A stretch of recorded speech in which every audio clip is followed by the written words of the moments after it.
அனைத்து ஆன்மீக உறவுகளுக்கும் வணக்கம். நம்ம இப்போ வீட்டில் விளக்கு ஏற்றும் பொழுது, முதல்ல விளக்கு ஏற்றும் பொழுது ஓம் ஒளிவளர் விளக்கே போற்றி அப்படின்னு சொல்லிட்டு விளக்கு ஏற்றணும்.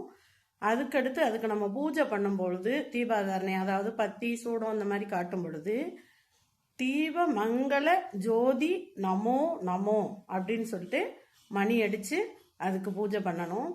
அதுக்கு அடுத்தபடியாக ஒளியுடன் சென்று பொருளுடன் வாரும் அம்மா அப்படின்னு சொல்லிட்டு விளக்க குளிர்விக்கணும், மலையேற்றணும்னு சொல்லுவாங்க.